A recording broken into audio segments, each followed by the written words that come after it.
বয়স তখন সবে 15। প্রথম প্রেমে পড়েছিলাম। আনচান আনচান করতো বুক, খামখেয়ালি আছে যত। অবশ্য আমি তখন প্রেমের মানে বুঝতাম না। সে হেসে বলতো প্রেম মানে অচেনা দুটো মনকে ভীষণ করে চেনা। আমি হেসে দিতাম। সে বলতো খসে পড়ছে সব তারা, তোমার কাছে চারটাও কেমন দিশেহারা।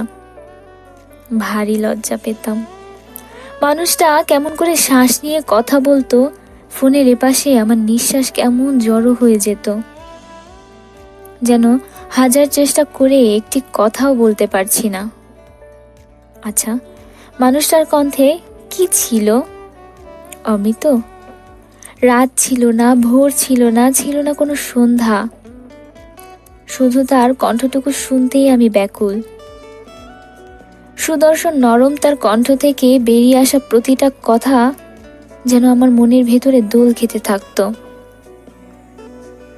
পরিচয় হওয়ার পরের কথা, তার ফোন কলে আমার ফোনটা বেশ ব্যস্ত থাকতো। কথা বলার মাঝে সময় হতো না ফোনে চার্জ করার। এই কথা ও কথার মাঝে খানিকবার বলতো ভালোবাসি।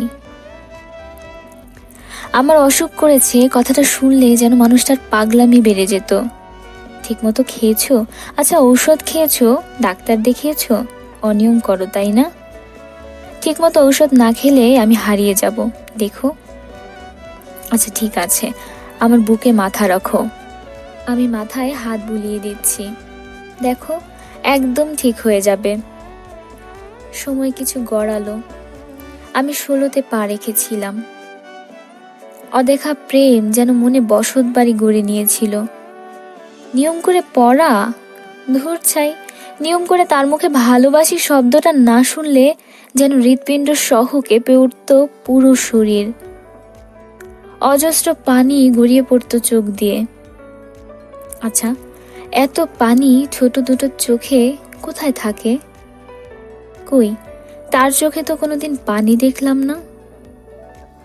বিরল হয়ে উঠল সময়। বাতাসও যেন উল্টো দিকে বইছে। তাকে ফোনে পাচ্ছিলাম না। হু হু করে উঠল হৃৎপিণ্ড। সে কোথায়? সে কি করে? সে কেমন আছে? খাচ্ছে ঠিক মতো? আচ্ছা, ঘুমোচ্ছে তো নিয়ম করে? কত প্রশ্ন, কত প্রশ্ন মনে। কেটে গেল 3টি বছর। অবশ্য বছর 3 আগে এসে বলেছিল, অযথা বিরক্ত করো না, তোমার প্রতিটা কথা কেমন বিষাক্ত লাগে। কেটেছে দীর্ঘ সময়, পাল্টেছে অনেক কিছু। বসন্ত আসে, শরৎ আসে, কোকিলও আসে যায়, কিন্তু সে আর কখনো ফিরে আসেনি। বিষণ্ণ সময় আর বিষণ্ণতা নিয়ে আমি দিব্যি চলে বেড়াই। আমি একার মাঝে কেমন একলা বাঁচি।